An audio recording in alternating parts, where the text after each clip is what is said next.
구독, 좋아요, 알림 설정은 큰 힘이 됩니다. 항상 건강하시고 행복하세요. 시발 여기서 죽는구나. 뼈를 애는 강원도 철원의 칼바람이 살점을 찢어발기는 듯 했다. 한지훈 이병의 입에서 터져나온 것은 비명이나 신음이 아니었다. 하얀 입김으로 흩어지는 지독한 체념의 독백이었다. 그의 눈앞에 펼쳐진 것은 끝없는 설원, 그리고 그 위를 개걸스럽게 기어가는 혹한의 그림자뿐이었다. 완전 군장을 한 채 포복으로 눈밭을 기는 훈련. 단순한 훈련이 아니었다. 인간의 한계를 시험하고 그 한계의 끝에서 인격을 부수는 과정이었다. 대가리 박아 한지훈. 네 새끼 때문에 지금 소대 전체가 얼어 뒤지게 생겼잖아. 악마의 목소리. 황상철 병장이었다. 그의 군홧발이 지훈의 허리를 무자비하게 짓밟았다. 윽 하고 터져나온 신음은 곧바로 얼어붙은 대기에 흡수되었다. 척추를 타고 오르는 고통보다 더 지독한 것은 심장을 후벼 파는 모멸감이었다. 황 병장은 지훈을 괴롭히는 것을 하루 일과의 낙으로 삼는 인간이었다. 어리바리하다는 이유, 눈빛이 마음에 들지 않는다는 이유, 그리고 가장 큰 이유는 그저 만만하다는 이유였다. 부모님 안 계시고 면회 오는 사람 하나 없는 외톨이. 군대라는 폐쇄된 정글 속에서 이보다 더 좋은 먹잇감은 없었다. 죄송합니다. 지훈은 기계적으로 외쳤다. 영혼 없는 사과. 하지만 그 외침이 황 병장의 가학성에 기름을 부었다. 죄송? 뭐가 죄송한데? 말해봐, 이 개새끼야. 네가 지금 뭘 잘못했는데? 대답 안 해? 이 새끼가 빠져가지고. 다시 한번 군홧발이 날아와 옆구리를 걷어찼다. 갈비뼈가 부서지는 듯한 통증에 순간 호흡이 멎었다. 눈앞이 아찔해지며 서울 난곡동의 눅눅한 반지하 방 풍경이 파노라마처럼 스쳐 지나갔다. 할머니의 주름진 손, 그리고 동생 서아의 맑은 눈망울. 아니, 여기서 죽을 순 없어. 죽음 자체가 두려운 것이 아니었다. 그가 사라졌을 때 남겨질 두 사람의 삶이, 그 무게가 지훈의 목을 짓눌렀다. 그를 유일한 희망으로 여기며 하루하루를 버텨내는 가족. 그들을 위해서라도 그는 죽을 수 없었다. 아니, 죽어서는 안 되었다. 정신 안 차려 한지훈. 소대장의 불호령이 등 뒤에서 날아왔다. 지훈은 이를 악물고 다시 팔을 움직였다. 얼음 조각처럼 변해버린 손가락은 감각조차 느껴지지 않았다. 찢어진 전투복 사이로 파고든 눈이 체온을 개걸스럽게 빼앗아갔다. 몸이 아니라 정신이 버티고 있었다. 살아야 한다. 돌아가야 한다. 는 단 하나의 집념이 꺼져가는 생명의 불씨를 간신히 붙들고 있었다. 혹한기 훈련의 마지막 밤이 그렇게 깊어가고 있었다. 살인적인 추위와 피로, 그리고 인간 이하의 취급 속에서 지훈의 시간은 흐르는 것이 아니라 마모되고 있었다. 잠시 눈을 붙이는 시간에도 그는 편히 쉴 수 없었다. 그의 잠은 언제나 서울의 그 비좁은 반지하 방으로 이어졌다. 꿈속에서 그는 문을 열고 집으로 들어선다. 하지만 집은 텅 비어 있다. 싸늘한 냉기만이 그를 맞이할 뿐. 할머니도 서아도 보이지 않는다. 그는 미친 듯이 그들을 찾아 헤맨다. 골목을 뒤지고 시장을 헤집고 온 동네를 울부짖으며 뛰어다닌다. 하지만 아무도 없다. 세상에 오직 그 혼자만 남겨진 듯한 지독한 고독감. 그 공포가 심장을 옥죄일 때쯤 그는 언제나 식은 땀에 흠뻑 젖은 채 잠에서 깨어났다. 새끼 또 가위 눌렸냐? 어둠 속에서 들려오는 비웃음 섞인 목소리. 황상철 병장이었다. 그는 지훈의 악몽을 즐기고 있었다. 그날의 훈련이 끝나고 부대로 복귀한 지훈에게 편지 한 통이 전달되었다. 구겨지고 군데군데 눈물 자국으로 얼룩진 봉투. 어린아이의 서툰 글씨체로 쓰인 발신인의 이름. 한서아. 심장이 쿵 하고 바닥으로 떨어지는 기분이었다. 이제 겨우 초등학교에 들어간 동생이 그에게 편지를 보낼 리가 없었다. 그것도 이렇게 다급한 흔적이 역력한 편지를. 무슨 일이 생겼음이 틀림없었다. 지우는 떨리는 손으로 봉투를 뜯었다. 오빠, 나 서아야. 빨리 와야 해. 할머니가 쓰러졌어. 서툰 글씨로 쓰인 짧은 문장. 그 안에 담긴 절망의 무게가 지훈의 온몸을 짓눌렀다. 편지지는 동생의 눈물로 축축하게 젖어 있었다. 지훈의 눈에서도 뜨거운 것이 흘러내렸다. 철원의 혹한도 얼리지 못한 눈물이었다. 손에 들린 편지 한 장이 과거의 문을 열어젖혔다. 지훈의 시간은 거꾸로 흘러 입대 전 마지막으로 보았던 난곡동의 풍경으로 향했다. 서울의 남쪽 끝자락 가파른 언덕배기에 개미집처럼 다닥다닥 붙어있는 동네 난곡동. 그곳은 도시의 화려한 불빛이 만들어낸 가장 짙은 그림자였다. 지훈의 가족은 그 그림자 속에서도 가장 낮고 축축한 곳 반지하에 살았다. 여름이면 곰팡이가 벽지를 개걸스럽게 집어삼켰고 겨울이면 외풍이 칼날처럼 파고들었다. 지훈에게 아버지는 흐릿한 기억으로만 존재했다. 건설 현장에서 일하던 아버지는 지훈이 7살 되던 해 안전장치 하나 없는 공사장에서 떨어져 허무하게 세상을 떠났다. 변변한 보상금 하나 받지 못했다. 세상은 가난한 자의 죽음에 냉정했다. 어머니는 아버지가 떠난 후 급격히 무너져 내렸다. 술에 의지하는 날이 늘어났고 지훈과 갓난아기였던 서아를 향한 짜증과 폭언이 잦아졌다. 그러던 어느 날 밤 어머니는 자신의 옷까지만 챙겨 말없이 집을 나갔다. 지훈이 10살 되던 해의 일이었다. 그날 이후 지훈에게 엄마라는 단어는 가슴에 박힌 유리 조각 같은 것이 되었다. 그렇게 지훈은 어린 나이에 소년 가장이 되었다. 할머니가 폐지를 주어 근근히 생계를 이었지만 세 식구의 입에 풀칠하기는 턱없이 부족했다. 지훈은 학교가 끝나면 곧장 공사장으로, 식당으로, 닥치는 대로 아르바이트를 하러 달려갔다. 친구들이 PC방에서 웃고 떠들 때 지훈은 시멘트 포대를 날랐고 뜨거운 불 앞에서 설거지를 했다. 그의 유일한 희망은 동생 서아였다. 때 묻지 않은 동생의 웃음소리는 지훈의 고단한 삶을 지탱해주는 기둥이었다. 그는 다짐했다. 무슨 일이 있어도 서아만큼은 자신처럼 살게 하지 않겠다고. 가난의 지긋지긋한 굴레를 반드시 끊어내겠다고. 하지만 대한민국 남자에게는 피할 수 없는 의무가 있었다. 20살이 되자 어김없이 입영통지서가 날아왔다. 지훈은 동사무소와 병무청을 수없이 드나들며 가족의 사정을 호소했다. 자신이 없으면 할머니와 어린 동생은 당장 길거리에 나앉아야 할 형편이라고 눈물로 매달렸다. 돌아온 것은 차가운 서류 한 장이었다. 생계유지 곤란 사유 병역 감면 신청 기각. 기각 사유는 명료했다. 법적으로 어머니가 살아있다는 것. 서류상으로 존재하는 어머니가 부양 의무자이므로 병역 감면 대상이 아니라는 것이었다. 아니, 연락 끊긴 지가 10년이 넘었습니다.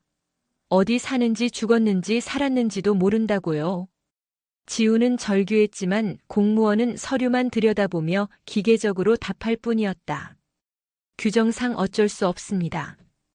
부양 의무자가 있는 이상 저희가 해드릴 수 있는 게 없습니다. 규정.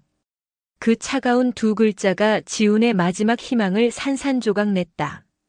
법은 그리고 세상은 서류 뒤에 숨겨진 진짜 삶의 고통에는 눈을 감고 있었다. 입대 전날 밤 지훈은 잠든 서아의 머리를 쓰다듬으며 소리 없이 울었다. 고작 13살. 오빠의 부재를 감당하기에는 너무나 어린 나이였다.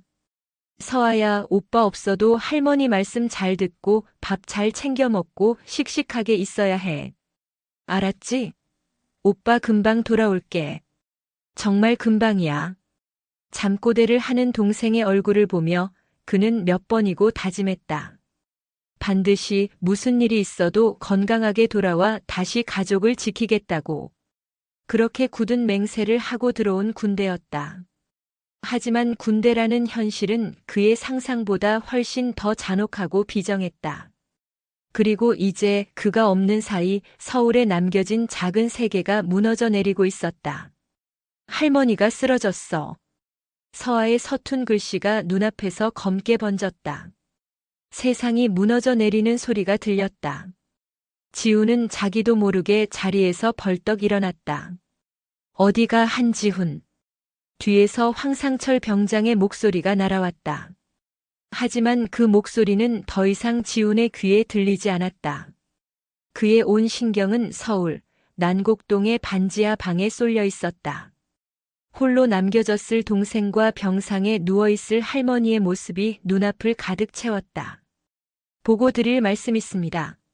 지우는 그대로 생활관을 뛰쳐나가 소대장실로 향했다. 문을 두드릴 생각도 하지 못했다. 그는 문을 활짝 열어젖히고 안으로 들어섰다. 이 새끼가 돌았나? 노크도 안 해? 소대장은 놀란 얼굴로 그를 쳐다봤다. 하지만 지훈에게는 그런 것을 신경 쓸 여유가 없었다. 소대장님, 집에 무슨 일이 생긴 것 같습니다. 휴가를 보내주십시오. 지우는 울음 섞인 목소리로 애원하며 서아의 편지를 내밀었다. 소대장은 떨떠름한 표정으로 편지를 받아들었다. 그의 얼굴에는 공감이나 연민 대신 귀찮다는 기색이 역력했다. 할머니가 쓰러지셨다라 안타깝게 됐네. 근데 어쩌냐? 지금은 혹한기 훈련 기간이라 부대 전체의 휴가, 외출 통제 명령이 내려온 상태인데. 하지만 소대장님, 이건 위급 상황입니다. 어린 동생이 혼자 있습니다. 안다고. 근데 규정은 규정이야. 나라고 별 수 있겠냐? 일단 진정하고 내일 행정반에 정식으로 청원 휴가 절차를 문의해봐. 상부에 보고는 해볼 테니까. 또 규정. 지우는 온몸의 피가 차갑게 식는 것을 느꼈다. 그놈의 규정이 사람을 죽이고 있었다. 그의 가족을 벼랑 끝으로 내몰고 있었다. 지금 당장 가야 합니다. 제발 보내주십시오. 지우는 무릎이라도 꿇을 기세로 매달렸다. 소대장은 한숨을 푹 쉬며 고개를 저었다. 야, 한지훈. 너만 힘든 거 아니야. 군대 온 놈들 사연 없는 놈 하나 없어. 다들 그렇게 참고 견디는 거야. 그게 군대고. 알겠냐? 그만 돌아가 봐. 희망의 마지막 끈이 끊어지는 순간이었다. 지우는 비틀거리며 소대장실을 빠져나왔다. 복도에는 어느새 나타난 황 병장이 팔짱을 낀 채 비열한 미소를 지으며 그를 기다리고 있었다. 꼴 좋다 병신 새끼. 소대장한테 꼰질러서 휴가라도 나갈 줄 알았냐? 군대가 니네 집 안방인 줄 알아? 황 병장의 조롱이 지훈의 남은 이성을 끊어버렸다. 그의 눈에 핏발이 섰다. 무언가 그의 안에서 툭 하고 끊어졌다. 지금까지 그를 짓눌러왔던 모든 서름과 분노, 절망이 한꺼번에 폭발했다. 닥쳐. 지훈의 입에서 나온 것은 그 자신의 목소리가 아니었다.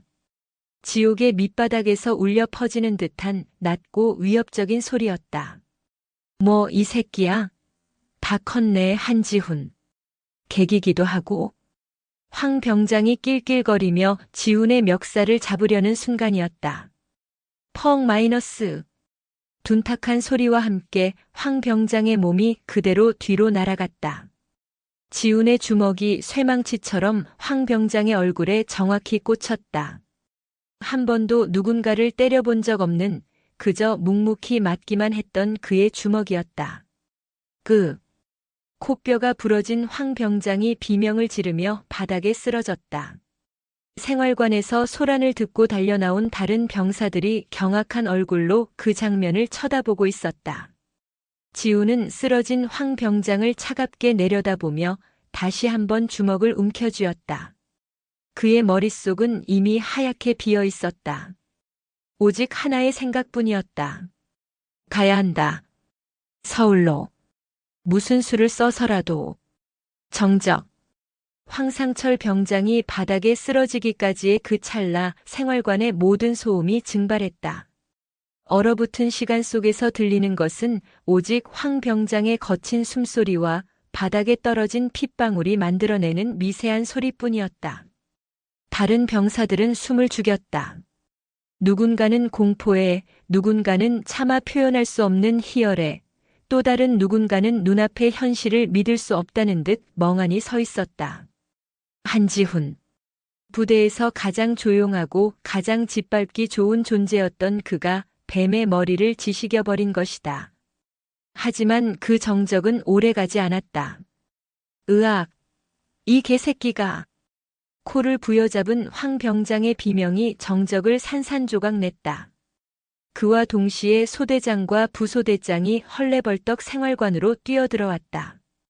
눈앞에 펼쳐진 광경에 소대장의 얼굴이 하얗게 질렸다. 전부 뭐야? 무슨 상황이야? 바닥에 쓰러져 피를 흘리는 선임병, 그리고 그를 지옥의 사자처럼 내려다보는 신병. 변명의 여지가 없는 하극상이었다. 군대에서 가장 무겁게 다루어지는 용서받을 수 없는 범죄. 한지훈, 너 미쳤어. 소대장의 외침이 지훈을 현실로 끌어당겼다. 지훈은 천천히 고개를 돌려 그를 바라보았다. 그의 눈에는 더 이상 분노나 슬픔 같은 감정이 남아있지 않았다. 모든 것이 타버리고 재만 남은 듯 텅 빈 공허함만이 가득했다. 그는 저항하지 않았다. 부소대장과 분대장들이 달려들어 그의 양팔을 결박할 때도 그는 마네킹처럼 순순히 몸을 맡겼다. 그의 몸은 생활관을 지나 행정반으로 그리고 중대장실로 끌려갔다. 복도를 지나는 동안 마주치는 모든 이들이 그를 벌레 보듯 쳐다보았다. 수군거리는 소리, 경멸의 눈초리, 그리고 일말의 동정심조차 허락되지 않는 차가운 공기. 그는 이제 더 이상 평범한 병사가 아니었다. 그는 부대의 규율을 어지럽힌 범죄자였다. 중대장실의 문이 열리고 지훈은 방 안으로 거칠게 내던져졌다. 이게 어떻게 된 일이야? 김소희. 중대장은 책상을 주먹으로 내리치며 고함을 질렀다. 그의 분노는 지훈이 아니라 상황을 이 지경까지 만든 소대장을 향해 있었다. 죄송합니다. 제 불찰입니다. 불찰? 사람이 다쳤어. 그것도 신병한테 선임병이. 이게 지금 말이나 되는 소리야? 부대 전체가 발칵 뒤집히게 생겼다고. 중대장은 지훈에게로 시선을 돌렸다. 그의 눈빛은 날카로운 칼날 같았다. 한지훈 이병. 말해봐. 무슨 이유로 이런 짓을 벌였지? 평소 황 병장이 널 괴롭혔나? 지훈은 입을 열지 않았다. 무슨 말을 할 수 있을까? 가족이 위독해서 휴가를 보내달라고 애원했지만 묵살당했고 그 절망감에 이성을 잃었다고 말해야 하나? 누가 믿어줄까? 결국 돌아올 것은 변명하지 마라. 군대가 장난인 줄 아느냐는 질책뿐일 것이다. 이 거대한 조직 속에서 한 개인의 절박한 사정 따위는 하찮은 먼지에 불과했다. 대답 못해? 좋아. 그렇다면 원칙대로 처리하지. 하극상, 폭행. 최소 영창, 길게 가면 육군 교도소까지 갈 수 있어. 내군 생활은 여기서 끝이라고 알아들어. 영창. 육군 교도소. 그 단어들이 비수처럼 날아와 지훈의 가슴에 박혔다. 그는 차라리 죽고 싶었다. 하지만 죽을 수조차 없었다. 그가 교도소에 갇히면 그나마 매달 들어오던 쥐꼬리만 한 월급마저 끊길 것이다. 할머니의 병원비는커녕 당장 서아의 끼니조차 해결할 수 없게 된다. 그는 주먹 한 번으로 모든 것을 망쳤다. 가족을 구하기는커녕 더 깊은 수렁으로 밀어넣은 셈이었다. 절망이 목구멍까지 차올랐다. 숨을 쉴 수가 없었다. 그날 밤 지훈은 창고로 쓰이는 작은 방에 감금되었다. 차가운 시멘트 바닥에서 올라오는 냉기가 온몸을 파고들었다. 쇠로 된 문이 철컥 소리를 내며 잠기는 순간 그는 세상과 완벽하게 단절되었다. 어둠 속에서 그는 무릎을 끌어안고 몸을 웅크렸다. 서아야 할머니. 그의 입에서 가족의 이름이 새어나왔다. 눈물이 뺨을 타고 흘러내려 차가운 바닥으로 떨어졌다. 그는 아무것도 할 수 없었다. 철저히 무력했다. 그를 짓누르는 것은 징계에 대한 두려움이 아니었다. 혼자서 이 모든 절망을 감당하고 있을 가족에 대한 미안함, 그리고 아무것도 해줄 수 없다는 죄책감이었다. 시간이 얼마나 흘렀을까? 문틈으로 희미한 빛이 새어 들어오며 누군가 작은 목소리로 그를 불렀다. 한이병님. 지훈이 고개를 들었다. 문 아래쪽에 작은 배식구 틈으로 김일병이 컵라면 하나를 밀어넣고 있었다. 김일병은 지훈과 같은 생활관을 쓰는 마음이 여린 후임이었다. 이거라도 드십시오. 아무것도 못 드셨다고 들었습니다. 지훈은 대답 없이 컵라면을 바라보았다. 김이 모락모락 나는 따뜻한 온기. 하지만 그것을 받아들일 자격이 자신에게는 없다고 생각했다. 황상철 병장 괜찮습니까? 지훈이 간신히 목소리를 냈다. 코뼈가 부러져서 국군병원으로 후송됐습니다. 다들 한이병님 이제 큰일 났다고 육군 교도소 갈 거라고 수군댑니다. 김일병의 목소리에 걱정이 가득했다. 그는 잠시 머뭇거리더니 다시 입을 열었다. 아까 행정반에서 들었는데 동생분이 보낸 편지 때문이라고 사실입니까? 지훈은 대답 대신 눈을 감았다. 그것이 긍정의 의미임을 김일병은 알 수 있었다. 힘내십시오. 그 한마디를 남기고 김일병은 조용히 사라졌다. 어둠 속에 다시 혼자 남은 지훈은 김일병이 주고 간 컵라면을 끌어안았다. 따뜻한 온기가 손을 통해 그리고 가슴으로 전해졌다. 그 온기 때문에 참으려 했던 눈물이 다시 복물처럼 터져나왔다. 그는 소리 없이 울었다.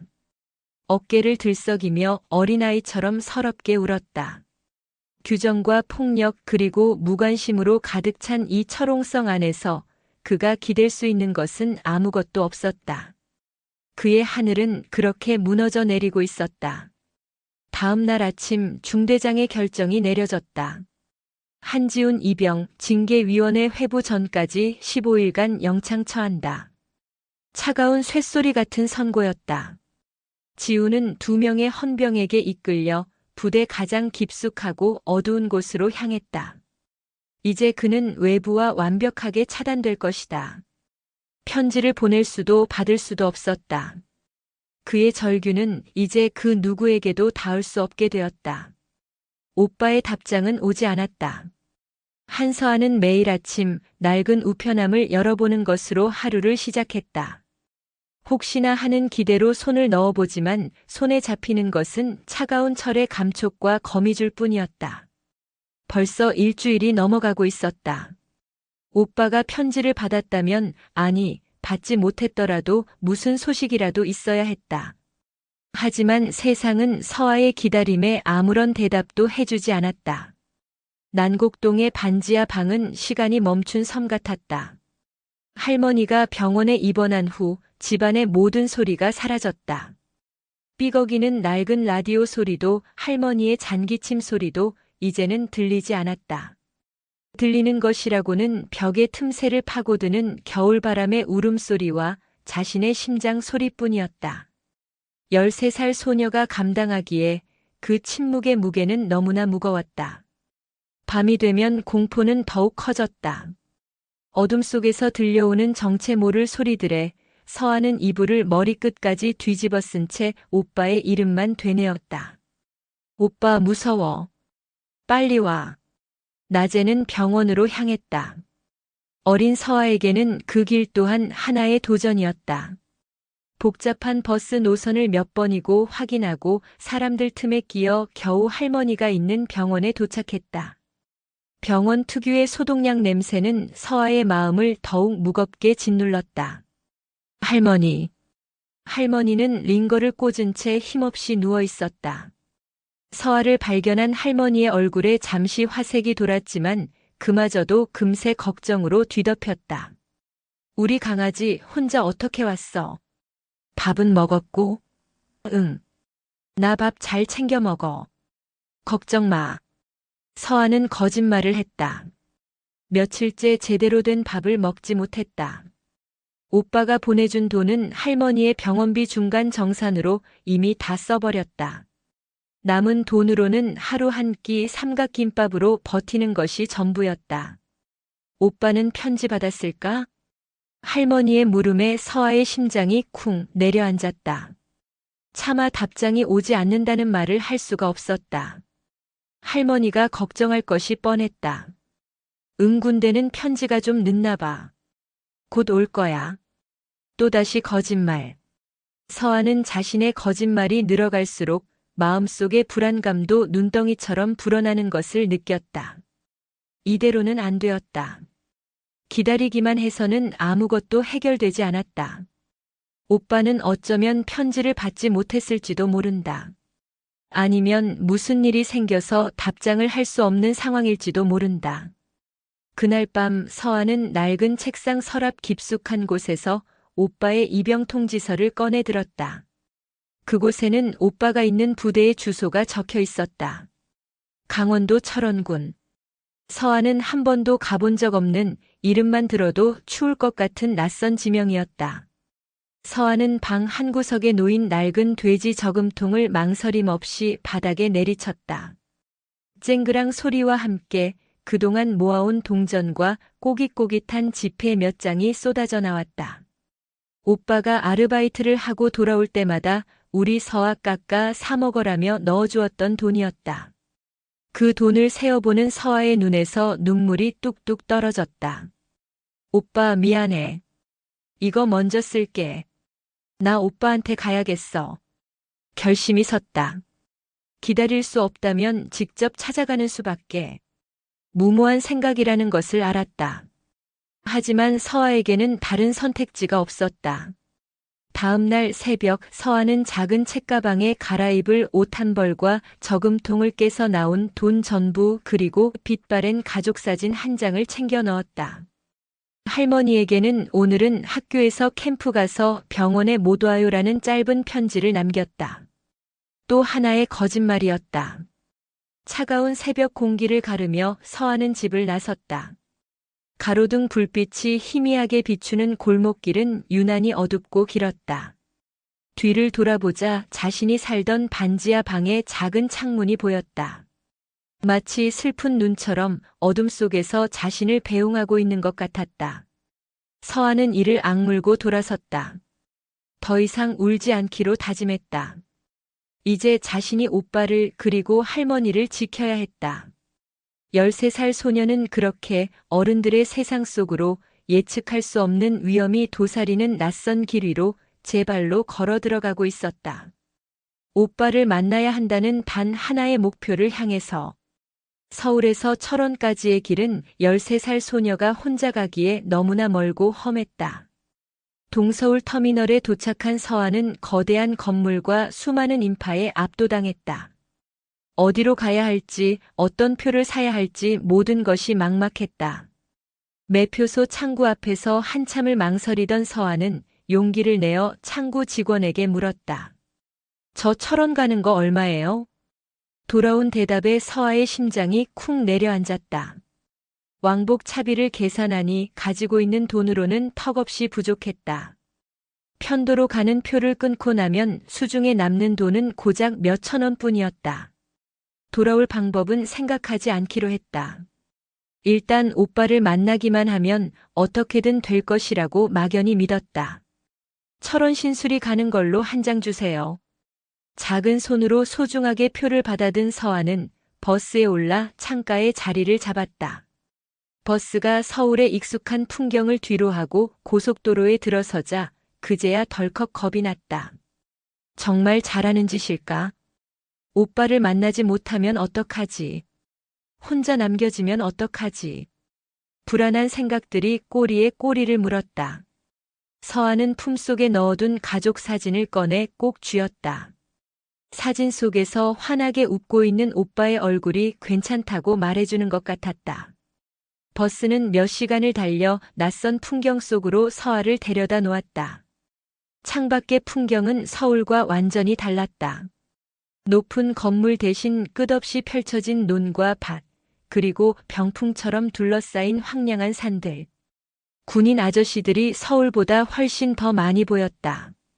신술이라는 팻말이 붙은 터미널에 버스가 멈춰섰다.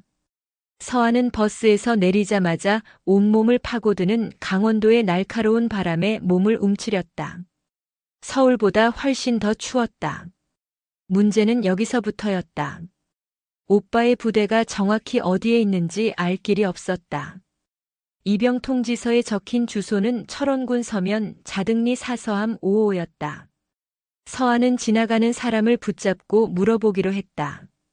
하지만 낯선 어른에게 말을 거는 것은 생각보다 훨씬 더 큰 용기가 필요한 일이었다. 한참을 망설이던 서아는 인상이 좋아 보이는 아주머니에게 다가갔다. 저 혹시 이 근처에 있는 군부대 가려면 어떻게 가야 해요? 아주머니는 위아래로 서아를 훑어보더니 의아한 표정을 지었다. 꼬마야, 군부대는 왜? 면회 왔니? 부모님은 어디 계시고? 오빠 만나러 왔어요. 저 혼자 왔어요. 서아의 대답에 아주머니의 눈이 동그래졌다. 세상에, 이 추운 날에 혼자 여기까지 왔다고? 부대 이름이 뭔데? 서아는 부대 이름을 말했지만 아주머니는 고개를 저었다. 이 근처에 군부대가 한두 개가 아니라는 것이었다. 아주머니는 안쓰러운 표정으로 근처 파출소에 한번 가보라고 일러주었다. 파출소에서 만난 젊은 경찰관은 서아의 이야기를 듣고 난감한 표정을 지었다. 아저씨가 부대에 연락은 해볼 수 있는데 지금은 훈련 기간이라 면회가 전면 통제될 텐데, 그리고 부모님 허락 없이 미성년자를 혼자 부대에 들여보내줄 수도 없고. 경찰관은 일단 부모님께 연락부터 하자며 서아를 다그쳤다. 서아는 울음이 터져 나오는 것을 꾹 참으며 할머니는 병원에 계시고 아빠 엄마는 없다고 대답했다. 상황이 복잡해지자 경찰관은 일단 서아를 진정시키며 따뜻한 코코아 한 잔을 타주었다. 그는 서아에게 기다리라고 말한 뒤 여러 곳으로 전화를 걸기 시작했다. 시간은 속절없이 흘러 해가 뉘엿뉘엿 지기 시작했다. 창밖이 어두워지자 서아의 불안감은 극에 달했다. 이대로 집에 돌아가야 하는 걸까? 오빠도 못 만나고. 그때 경찰관이 서아에게 말했다. 서아야, 아저씨가 부대 당직실이랑 통화했는데 한지훈 이병 지금 부대에 없대. 네? 부대에 없다니요? 어디 갔는데요? 그게 지금 영창에 있단다. 영창. 서아는 그 단어의 뜻을 알지 못했다. 하지만 경찰관의 심각한 표정과 망설이는 말투에서 아주 나쁜 곳이라는 것을 직감할 수 있었다. 오빠에게 무슨 일이 생긴 것이다. 그것도 아주 좋지 않은 일이. 우리 오빠 왜요? 왜 거기에 있어요? 서아의 목소리가 가늘게 떨렸다. 경찰관은 차마 어린아이에게 선임병을 폭행해서 징계받고 있다는 말을 할 수 없었다. 그저 부대에서 규칙을 좀 어겨서 잠시 반성하는 곳에 가 있는 거야. 곧 나올 거야. 라고 얼버무릴 뿐이었다. 서아는 더 이상 파출소에 머물 수 없었다. 오빠가 영창이라는 곳에 갇혀 있다는 사실을 알게 된 이상 어떻게든 그곳으로 가야만 했다. 서아는 경찰관이 한눈을 파는 사이 몰래 파출소를 빠져나왔다. 다시 혼자가 된 서아는 무작정 걷기 시작했다. 어디로 가야 하는지도 몰랐다. 그저 군부대라고 쓰인 팻말만 보고 하염없이 걸었다. 날은 완전히 어두워졌고 가로등 하나 없는 시골길은 칠흑 같은 어둠에 잠겼다. 쌩쌩 지나가는 차들의 헤드라이트 불빛만이 유일한 빛이었다. 얼마나 걸었을까? 저 멀리 철조망으로 둘러싸인 거대한 건물의 윤곽과 함께 환한 불빛이 보였다. 군부대 정문이었다. 서아는 마지막 남은 힘을 다해 그곳으로 달려갔다. 정문을 지키는 2명의 헌병은 눈물 콧물 범벅이 된 채 나타난 작은 소녀를 보고 당황했다. 오빠, 우리 오빠 만나게 해주세요. 한지훈 이병 만나게 해주세요. 서아는 울부짖었다. 하지만 헌병들은 규정상 안 된다는 말만 기계처럼 반복할 뿐이었다. 꼬마야, 여긴 아무나 들어오는 곳이 아니야. 어서 집으로 돌아가. 돌아갈 집이 없었다. 돌아갈 수가 없었다. 서아는 차가운 아스팔트 바닥에 주저앉아 목 놓아 울기 시작했다. 서러움과 무서움, 그리고 오빠에 대한 걱정이 한꺼번에 폭발했다. 소녀의 울음소리가 적막한 겨울밤의 공기를 갈랐다. 바로 그때였다. 위병소 안쪽에서 검은색 세단 한 대가 서서히 정문 쪽으로 다가오고 있었다. 번호판에는 빛나는 별이 달려 있었다. 차는 정문 앞에서 멈추는 듯 하더니 바닥에 주저앉아 울고 있는 작은 아이를 발견하고는 완전히 멈춰섰다. 뒷좌석의 문이 열리고 별 2개가 번쩍이는 견장을 단 중년의 군인이 차에서 내렸다. 그는 이 상황을 이해할 수 없다는 듯 굳은 표정으로 헌병에게 물었다. 무슨 소란이지? 사단장 박성진 소장이었다. 그의 시선이 바닥에 주저앉아 서럽게 울고 있는 작은 소녀에게로 향했다. 박성진 소장의 등장에 위병소의 공기는 얼어붙었다. 헌병들은 하던 동작을 그대로 멈춘 채 사색이 되어 부동자세를 취했다. 야간에 사단장이 예고 없이 정문을 방문하는 것은 극히 드문 일이었다. 그리고 그의 발밑에는 온 부대의 규율과 위험을 비웃기라도 하듯 작은 소녀가 앉아 울고 있었다. 무슨 소란인지 묻고 있다. 박성진 소장의 목소리는 낮고 조용했지만 그 안에 담긴 무게감은 천둥과도 같았다. 헌병대장은 땀을 뻘뻘 흘리며 앞으로 나섰다. 송구합니다, 사단장님. 부대와 관계없는 민간 아동이 무단으로. 관계가 없는지 있는지는 내가 판단한다. 박 소장은 헌병대장의 말을 잘랐다. 그의 시선은 처음부터 끝까지 바닥에 주저앉은 작은 생명체에게 고정되어 있었다.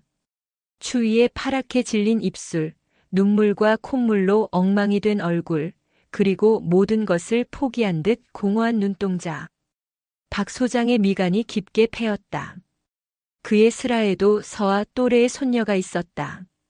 주말마다 관사로 찾아와 할아버지의 무릎에 앉아 재롱을 부리는 눈에 넣어도 아프지 않을 아이.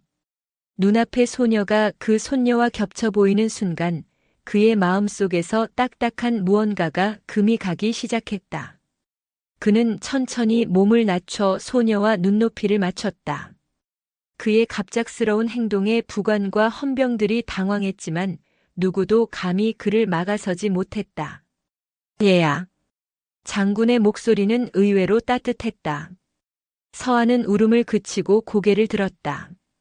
눈앞에 있는 사람이 얼마나 높은 사람인지 그 어깨의 별이 무엇을 의미하는지 알 턱이 없었다. 그저 자신을 내려다보는 낯선 어른의 눈빛이 지금까지 만났던 다른 어른들과는 조금 다르다고 느낄 뿐이었다. 이름이 뭐니?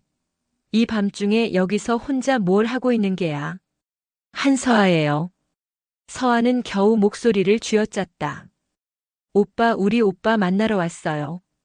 근데 군인 아저씨들이 못 만나게 해요. 오빠가 나쁜 곳에 있대요. 서아의 눈에서 다시 눈물이 방울져 떨어졌다. 박 소장은 잠자코 소녀의 말을 들어주었다. 그는 부관에게 손짓했다. 부관은 재빨리 자신의 방한 외투를 벗어 서아의 작은 어깨를 감싸주었다. 따뜻한 온기가 스며들자 서아의 몸에서 긴장이 조금 풀리는 듯 했다. 오빠 이름이 뭔데? 한지훈 이병이요. 한지훈. 박 소장은 들어본 적 없는 이름이었다. 그는 자리에서 일어나 헌병대장에게 물었다. 한지훈 이병. 우리 사단 소속 병사인가? 예, 그렇습니다, 사단장님. 예하 555 연대 소속입니다. 그런데 동생이 이 밤중에 여기까지 혼자 찾아왔는데 어째서 들여보내지 않은 거지? 면회 통제 기간이라 해도 이런 경우는 예외로 처리할 수 있는 것 아닌가? 헌병대장의 얼굴이 더욱 하얘졌다. 그는 차마 입이 떨어지지 않는다는 듯 우물쭈물했다. 그게 한지훈 이병은 현재 영창에 수감 중입니다. 순간 박 소장의 눈썹이 꿈틀했다. 영창. 일개 이등병이, 그것도 입대한 지 얼마 되지도 않았을 신병이 영창에 갈 정도라면 보통 문제는 아니었다. 하극상이나 탈영 미수 같은 중범죄일 가능성이 높았다. 수감 사유는 선임병 폭행입니다. 박 소장은 잠시 눈을 감았다. 선임병 폭행. 그렇다면 이야기는 달라진다.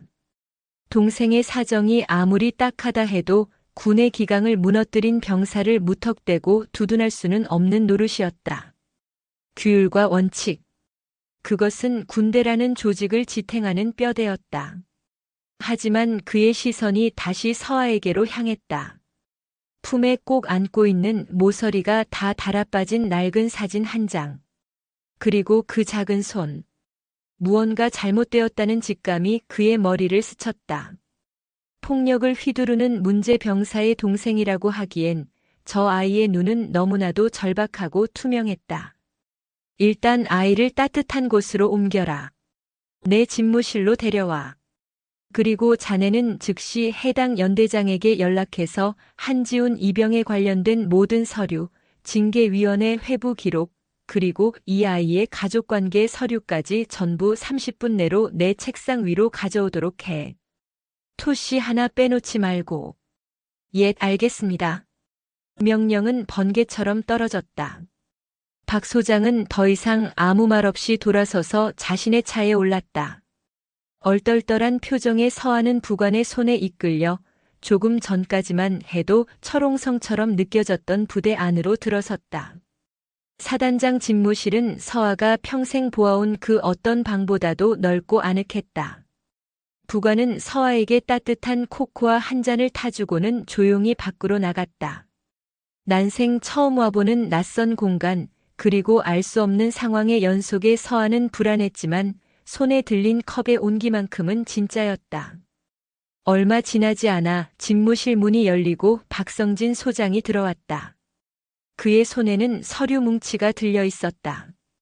그는 서하의 맞은편 소파에 앉아 조용히 서류를 넘기기 시작했다. 그의 표정은 점점 더 굳어졌다. 서류에는 한지훈과 그의 가족이 살아온 기구한 삶이 건조한 활자로 기록되어 있었다. 아버지의 사망, 어머니의 가출, 그리고 생계유지 곤란 사유 병역 감면 신청서와 기각이라는 차가운 도장. 박 소장의 시선이 마지막 장에 머물렀다. 황상철 병장을 폭행하게 된 경위에 대한 약식 보고서였다. 개인적인 불만 품고 선임병에게 폭력 행사. 원인은 그렇게 간단하게 기록되어 있었다. 그 어디에도 할머니가 위독하다는 사실이나 휴가를 거절당한 정황은 적혀 있지 않았다. 사건을 축소하고 책임을 회피하려는 현장 지휘관들의 의도가 뻔히 들여다보였다. 박 소장은 서류를 탁 소리가 나게 덮었다. 그는 서아를 바라보았다. 서아야, 오빠가 왜 다른 군인 아저씨를 때렸는지 혹시 아니? 서아는 고개를 저었다. 몰라요. 우리 오빠는 그런 사람 아니에요. 한 번도 누구 때린 적 없어요. 우리 오빠는 착해요. 서아의 목소리가 다시 울음으로 젖어들었다. 박 소장은 자리에서 일어나 서아의 곁으로 다가왔다. 그리고 소녀의 작은 머리를 자신의 손녀에게 그러하듯 커다란 손으로 천천히 쓰다듬었다. 알고 있다. 내 오빠는 착한 사람일 게다. 이제 걱정하지 마라. 모든 걸 제자리로 돌려놓을 테니. 아저씨가 약속하마. 그것은 일개 소녀를 향한 위로가 아니었다. 이 거대한 조직의 수장으로서 규정이라는 이름 아래 자행된 비정함에 대한 분노였고 모든 것을 바로잡겠다는 차가운 결의였다. 한지훈에게 영창에서의 시간은 흐르지 않았다. 그저 쌓여갈 뿐이었다. 회색 벽, 차가운 바닥, 그리고 하루 2번 배식구를 통해 들어오는 식판. 세상은 그렇게 3가지로만 이루어져 있었다. 소리도 빛도 시간의 감각도 무뎌졌다. 살아있는 것이 아니라 그저 존재만 하는 상태. 그를 가장 괴롭히는 것은 물리적인 고통이 아니었다. 독방의 정적을 비집고 들어오는 생각들이었다. 눈을 감으면 서울의 반지하 방이 보였다. 혼자 밥을 챙겨 먹고 있을 서아, 병상에 누워 고통받고 있을 할머니. 그 모습들은 생생한 환영이 되어 그의 죄책감을 끊임없이 후벼 팠다. 내가 그때 주먹을 휘두르지 않았더라면, 한 번만 더 참고 매달렸더라면, 후회는 뱀처럼 그의 온몸을 감고 조여왔다. 그는 가족을 지키려다 도리어 가족의 목을 조른 꼴이 되었다. 편지 한 통 쓸 수 없는 이곳에서 바깥 세상이 어떻게 돌아가는지 알 길이 없다는 사실이 그를 미치게 했다. 할머니는 무사하신 걸까? 서하는 밥은 굶지 않고 있는 걸까? 최악의 상상들이 꼬리를 물고 그의 정신을 좀먹었다. 어느 날 밤 지우는 끔찍한 악몽을 꾸었다. 꿈속에서 그는 영창 문을 열고 밖으로 나왔다. 하지만 부대는 텅 비어 있었고 그는 미친 듯이 서울의 집으로 달려갔다. 하지만 집은 폐허가 되어 있었다. 텅 빈 방 안 먼지 쌓인 가구들. 할머니도 서아도 없었다. 그는 울부짖으며 그들을 찾아 헤맸지만 대답 없는 메아리만이 돌아올 뿐이었다. 지독한 상실감에 숨이 막혀올 때쯤 그는 비명을 지르며 잠에서 깨어났다. 온몸은 식은땀으로 축축했고 심장은 미친 듯이 날뛰었다.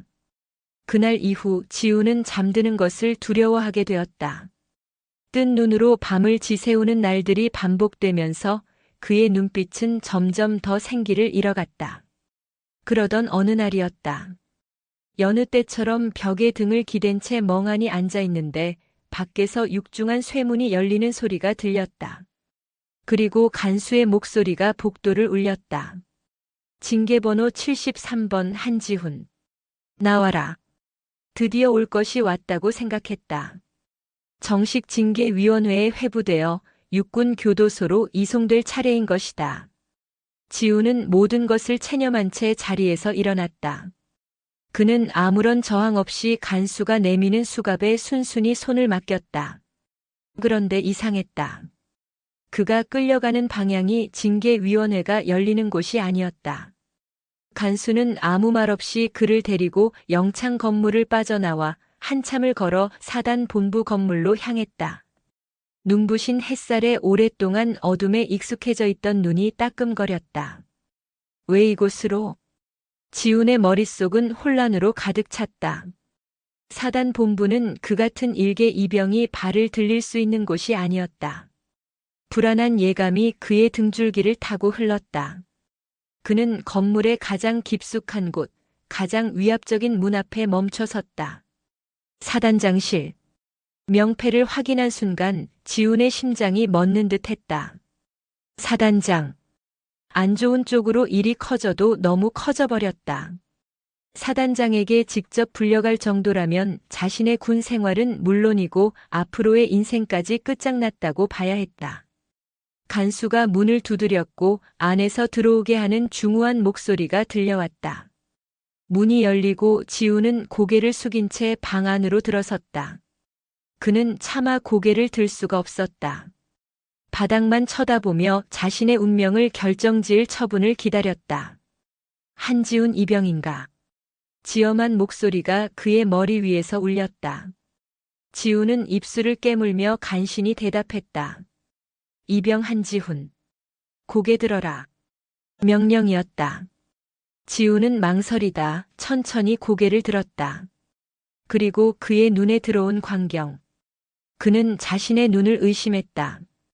책상 뒤에 앉아 있어야 할 사단장은 그의 앞에 서 있었다. 그리고 그의 옆에. 믿을 수 없는 광경에 지훈의 호흡이 멎었다. 자신의 전부이자 이 지옥 같은 군 생활을 버티게 하는 유일한 이유. 그토록 보고 싶고 미치도록 걱정했던 존재. 서서아야? 자신의 여동생 한서아가 사단장의 손을 꼭 잡은 채 눈물을 글썽이며 그를 바라보고 있었다. 그것은 꿈도 환각도 아니었다. 그의 가장 깊은 절망의 공간에 가장 눈부신 기적이 일어나고 있었다. 지우는 그 자리에 못 박힌 듯 아무 말도 아무런 움직임도 하지 못한 채 동생의 얼굴만 멍하니 바라보았다. 그의 텅 비어있던 눈동자에 아주 오랜만에 희미한 빛이 감돌기 시작했다. 오빠. 서한은 사단장의 손을 놓고 지훈에게 달려와 와락 안겼다. 그 작은 몸이 가늘게 떨리고 있었다. 지훈은 무의식적으로 동생을 끌어안았지만 그의 머릿속은 여전히 눈앞의 현실을 받아들이지 못하고 있었다. 어떻게 서아가 여기에? 이 철원의 군부대, 그것도 사단장실에. 내가 왜 여기에? 지훈의 목소리는 갈라져 나왔다. 서아는 오빠의 품에 얼굴을 묻은 채 울먹였다. 오빠 보러 왔어. 오빠가 편지 답장도 없고 할머니는 아프고 너무 무서워서. 동생의 몇 마디 말에 지우는 모든 것을 알 수 있었다. 자신이 영창에 갇혀 절망하고 있는 동안 이 어린 동생은 홀로 세상을 헤쳐 자신을 찾아왔던 것이다. 서울에서 이곳 철원까지. 그 멀고 험한 길을. 가슴 속에서 뜨거운 무언가가 치밀어 올랐다. 미안함, 고마움, 그리고 스스로에 대한 지독한 분노. 박성진 소장은 두 남매가 재회하는 모습을 말없이 지켜보고 있었다. 그는 남매에게 잠시 시간을 준 뒤 낮은 목소리로 입을 열었다. 한지훈 이병, 내 눈을 똑바로 보고 말해라. 동생이 한 이야기가 모두 사실인가? 지훈은 서아를 부축해 일으키고 사단장 앞에 바로 섰다. 그의 눈에는 더 이상 두려움이나 체념이 없었다. 동생이 바로 곁에 있다는 사실이 그에게 마지막 남은 용기를 불어넣어 주었다. 사실입니다. 내가 저지른 폭행에 대해 변명할 생각은 없겠지? 없습니다. 제가 저지른 잘못입니다. 어떤 처벌이든 달게 받겠습니다. 지훈의 대답은 단호했다. 박 소장은 그런 지훈을 잠시 바라보다 책상 위의 서류를 가리켰다. 하지만 그 전에 내가 먼저 알아야 할 것들이 있다. 너는 왜 선임병에게 주먹을 휘둘렀나? 내 입으로 직접 말해봐라. 사사로운 감정은 빼고 사실만을. 지훈은 깊게 숨을 들이마셨다. 그리고 입을 열었다. 그는 자신의 가족사부터 시작했다. 서류에 건조하게 기록된 사실들에 자신의 삶의 고통을 덧입혔다. 서류상으로만 존재하는 어머니 때문에 병역 감면을 받지 못한 사실, 입대 후에도 할머니와 동생의 생계를 걱정하며 밤잠을 설쳤던 나날들, 그리고 서아의 편지를 받고 하늘이 무너지는 심정으로 소대장에게 휴가를 애원했지만 규정이라는 벽 앞에서 좌절해야 했던 순간을, 그리고 그 모든 절망의 끝에서 자신을 조롱하던 황상철 병장의 얼굴을 마주했을 때 결국 이성의 끈을 놓아버렸다고 담담하게 고백했다. 그는 변명하지 않았다. 그저 사실을 말할 뿐이었다. 이야기를 듣는 내내 박성진 소장의 표정에는 변화가 없었다. 하지만 그의 눈빛은 점점 더 차갑고 날카로워졌다. 지훈의 이야기가 끝나자 집무실에는 무거운 침묵이 내려앉았다. 침묵을 깬 것은 박 소장이었다. 그는 인터폰을 들어 비서실을 호출했다. 나 사단장이다. 지금부터 내가 하는 말을 정확히 기록하고 즉시 시행하도록. 그의 목소리는 강철처럼 단단했다. 첫째, 한지훈 이병의 영창 징계를 즉시 취소하고 원대 복귀시킨다. 징계위원회 회부는 보류한다. 둘째, 생계유지 곤란 사유 병역 처분 변경 신청을 사단장 직권으로 재심의한다. 인사참모는 관련 서류를 총괄하여 내일 아침까지 내 책상 위에 올려놓도록 최우선으로 처리한다. 셋째, 감찰부에 명령한다. 예하 555 연대의 지휘보고 체계 및 병사 고충 처리 실태를 전면 재조사하라. 특히 한지훈 이병의 청원 휴가 요청 묵살 과정에 관련된 중대장과 소대장의 과실 여부를 철저히 조사하여 보고하도록. 넷째, 헌병대에 명령한다. 국군병원에 입원 중인 황상철 병장은 퇴원하는 즉시 병영 내 가혹 행위 및 폭행 유발 혐의에 대해 정식 수사를 개시하라. 명령은 거침이 없었다. 지우는 자신의 귀를 의심했다. 그를 옥죄던 모든 족쇄가 단 몇 마디의 말로 산산조각 나는 순간이었다. 박 소장은 인터폰을 내려놓고 멍하니 서 있는 지훈과 서아를 바라보았다. 그의 얼굴에 처음으로 희미한 미소가 떠올랐다. 군대는 국가를 지키는 곳이지 규정 뒤에 숨어 한 가족을 무너뜨리는 곳이 아니다. 그걸 잊은 군인은 군인일 자격이 없다. 한 이병, 내 잘못이 가볍다는 뜻은 아니다. 하지만 너를 이 지경까지 몰고 간 시스템의 잘못이 더 무겁다. 그는 부관을 불렀다. 사단장 차량을 대기시켜라. 두 남매를 병원으로 데려다 줄 것이다. 그리고 그는 서아를 향해 몸을 숙였다. 서아야, 이제 오빠랑 같이 할머니 보러 가야지. 가서 할머니께 오빠가 아주 잠깐 아저씨 심부름하고 이제 돌아왔다고 전해드리렴. 지우는 아무 말도 할 수 없었다. 그저 고개를 숙이는 것 외에는.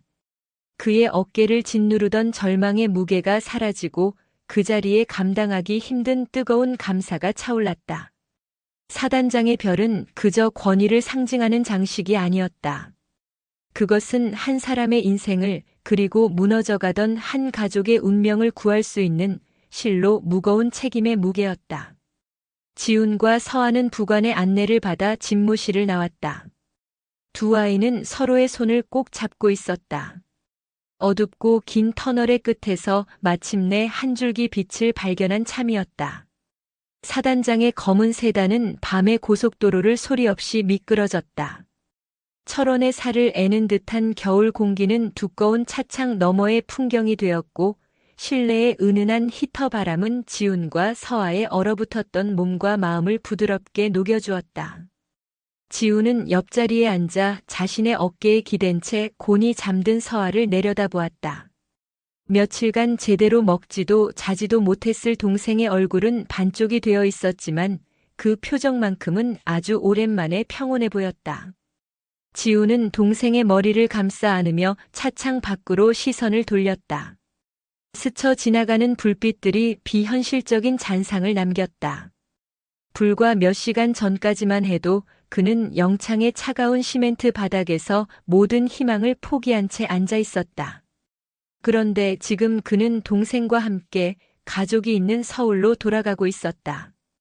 이 모든 것이 꿈만 같았다.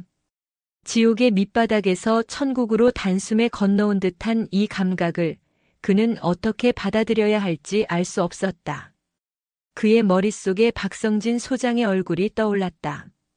엄격하지만 따뜻했던 눈빛, 강철 같았던 목소리. 그가 짊어진 별의 무게는 한낱 징계에 대한 관용이 아니었다. 그것은 법과 규율이 미처 보듬지 못하는 삶의 이면을 직시하고 그늘진 곳에 손을 내밀어주는 진정한 책임의 무게였다. 지우는 자신도 모르게 주먹을 꽉 쥐었다. 절망은 사라졌다. 그 자리에는 다시 한번 가족을 지켜야 한다는 이전보다 훨씬 더 뜨겁고 단단해진 결의가 차올랐다. 차가 익숙한 서울의 도로로 접어들고 마침내 할머니가 입원한 허름한 병원 앞에 멈춰 섰다. 운전석에 앉아있던 부관이 먼저 내려 두 사람의 문을 열어주었다. 이만 가보겠습니다. 사단장님께는 무사히 도착했다고 보고 드리겠습니다. 정중한 그의 인사에 지우는 허리를 깊이 숙여 감사를 표했다. 검은 세단이 조용히 사라지는 것을 보며 지우는 잠에서 깬 서아의 손을 잡고 병원 안으로 들어섰다. 병실 문을 열자 창백한 얼굴의 할머니가 힘없이 누워있다. 서아를 발견하고는 힘겹게 몸을 일으켰다. 세상에, 우리 강아지 어딜 갔다. 이제 오는 게야. 할미가 얼마나 걱정했는. 할머니의 말은 거기서 멈췄다. 서아의 뒤에 서 있는 지훈을 발견했기 때문이었다. 군복을 입은 채 꿈에 그리던 손자가 눈앞에 서 있었다. 할머니의 눈이 믿을 수 없다는 듯 커졌다. 지훈아, 지훈아, 내가 어찌 여길. 할머니의 주름진 눈가에서 눈물이 흘러내렸다. 지우는 달려가 할머니의 깡마른 손을 잡고 그 앞에 무릎을 꿇었다. 할머니, 저 왔어요. 괜찮으세요? 죄송해요. 너무 늦게 와서. 아니다, 아니야. 이게 꿈이냐 생시냐. 할머니는 손자의 얼굴을 몇 번이고 쓰다듬었다. 살아 돌아온 아들을 만난 어미처럼 그녀는 한참 동안 손자를 끌어안고 흐느꼈다.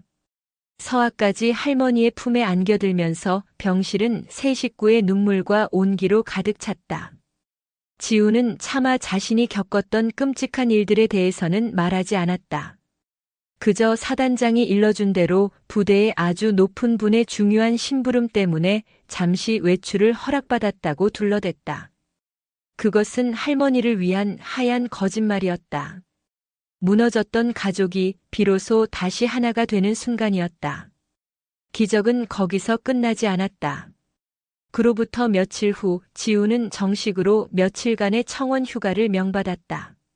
그리고 휴가가 끝나갈 무렵 부대로부터 한 통의 전화가 걸려왔다.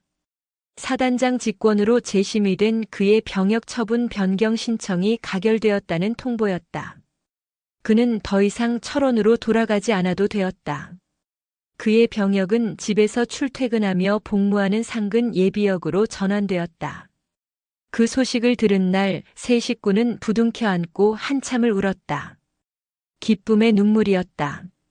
지우는 다시 난곡동의 집으로 돌아왔다. 여전히 곰팡내가 나는 축축한 반지하 방이었지만 이제 그곳은 더 이상 절망의 공간이 아니었다. 사랑하는 가족과 함께하는 따뜻한 보금자리였다. 할머니는 무사히 퇴원했고 지훈의 보살핌 속에서 빠르게 건강을 회복했다. 서아의 얼굴에서는 웃음이 떠나지 않았다. 지훈의 하루는 규칙적으로 변했다. 아침이면 군복을 입고 집 근처 동대로 출근했다. 그곳에서 병역 관련 행정 업무를 처리했고 저녁이면 어김없이 가족의 곁으로 돌아왔다. 저녁 식사를 마친 후에는 근처 편의점에서 야간 아르바이트를 하며 생활비를 보탰다. 몸은 고되었지만 마음은 날아갈 듯 가벼웠다. 사랑하는 가족과 함께 저녁을 먹고 잠든 동생의 이불을 덮어줄 수 있는 이 평범한 일상. 그것이 지훈에게는 세상 가장 큰 행복이었다. 어느 늦은 저녁 아르바이트를 마치고 집으로 돌아온 지훈은 책상 위에 놓인 작은 편지 한 통을 발견했다. 발신인은 철원의 김일병이었다. 그는 부대에 일어난 후일담을 빼곡히 적어보냈다.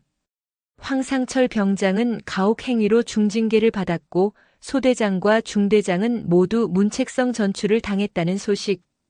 그리고 사단장의 특별 지시로 부대 내 모든 병사의 고충을 재조사하는 등 커다란 변화의 바람이 불고 있다는 이야기였다. 편지의 마지막에는 이렇게 쓰여 있었다. 한 이병님 덕분에 저희 부대가 바뀌고 있습니다. 모두 이병님께 감사하고 있습니다. 부디 가족분들과 행복하십시오. 지우는 편지를 접어 가슴에 품었다. 그는 창문을 열어 밤하늘을 보았다. 난곡동의 하늘에는 별이 보이지 않았다. 하지만 지우는 알고 있었다. 가장 짙은 어둠 속에서도 보이지 않는 별은 언제나 그 자리에 있다는 것을. 그리고 때로는 그 별 하나가 길 잃은 누군가의 인생을 통째로 구원하기도 한다는 것을. 방 안에서는 할머니의 온화한 숨소리와 서아의 새근거리는 잠꼬대가 들려왔다. 지우는 조용히 미소 지었다. 난곡동의 작은 반지하 방에 비로소 따뜻하고 평온한 저녁이 찾아와 있었다.